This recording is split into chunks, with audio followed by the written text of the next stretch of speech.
Back in 2019, I probably had the most surreal 10 days of my life. I was invited to Xinjiang as part of what the Chinese government called a fact-finding mission. It was sort of actually a huge propaganda tour. So I went there with sort of 30 other foreign journalists. And look, it was just fascinating. They took us out into the desert. They took us to sort of these fake schools, which they told us were the re-education camps. And, these buildings, they had gardens, they had cookies baking in the kitchen, they had classrooms full of singing and dancing Uyghurs, and we were allowed to interview them, but they all had sort of scripted answers. The whole thing was just very surreal. So obviously these weren't the real camps. This is what the Chinese government wanted us to believe were the camps that the Western media has been writing about. And of course, we weren't buying it. What was your sense? Were you in any doubt that there was something bad going on there, that the human rights abuses that they've been accused of were taking place? Yeah, well, I think the signs you can see, there is security everywhere in Xinjiang. We went to 3 different cities. Even just going into a hotel was like going into an airport. So the security is just incredible. They've got the place sort of locked up very tightly. A few nights where me and another journalist snuck out of our hotel room to sort of roam around the streets. But we couldn't even talk to the locals because you're sort of followed by these undercover policemen. The local people are certainly too scared to talk to you. And if we talk to them, they would probably get into trouble. So it's sort of, I think after going to Xinjiang, I'm more concerned about what's going on there than before I even went there. And look, unfortunately, our government can't get diplomats in there. The United Nations can't get monitors in there. So it's very hard to tell exactly what's going on. And the control of information, how did it impact the way COVID played out?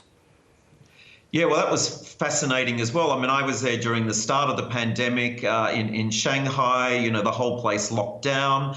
And look, there were some problems with the way they handled it in Wuhan. And there was a big public backlash in China about what happened in Wuhan, how the government sort of mishandled that situation. But by April, that all evaporated. The propaganda apparatus kicked into overdrive. And the ordinary Chinese people, including many of my friends, believed that this virus actually was brought into China by the US Army.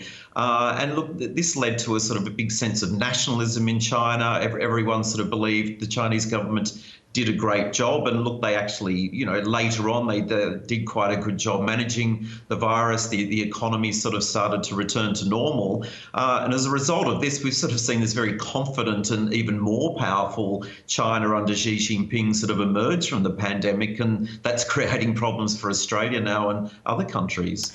Michael, what is your observation too as to how China's cultural life has changed, because it is censored and that sort of creativity that was burgeoning seems to have come to a stop?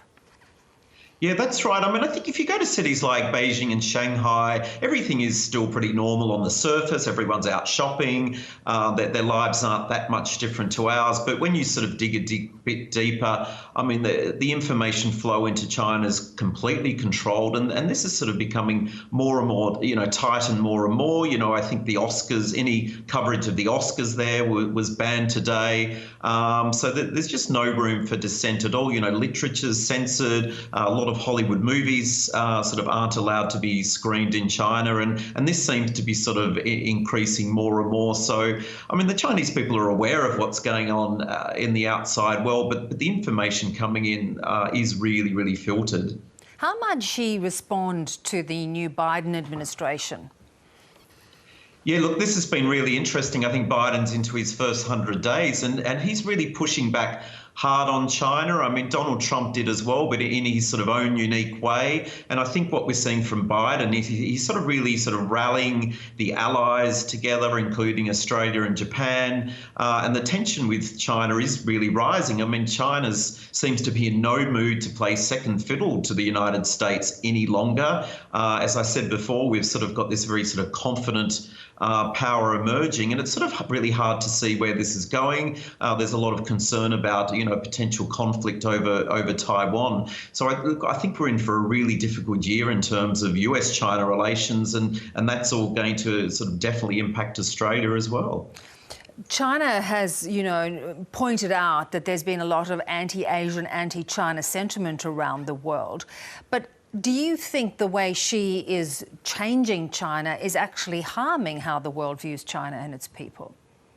Yeah, no, I think it really is. And look, it's really unfortunate. There is some xenophobia and some cultural backlash against the ordinary Chinese people. And in my book, I sort of try to, I interview a lot of Chinese people and try to give people a sense of what they're like, because they're all human beings like we are. But I think what we're seeing coming out of China, the so-called wolf warrior diplomacy, and China's sort of becoming very aggressive on the world stage. And then we've seen what they've done in Australia with the trade sanctions on some of our products. And this is really turning a lot of the world, certainly a lot of the Western world, more and more against China. That there could be a boycott of the Winter Olympics. So it's sort of hard to understand why Xi Jinping is sort of seems to be picking a fight with just about everyone: India, Canada, Australia, the US. So, but it's sort of hard to see where this is going. China's got a very important year coming up. It's the 100th anniversary of the founding of the Communist Party. So you're going to see a lot more of this sort of rhetoric coming out of Beijing. And do you feel that censorship is only going to get worse? Do you think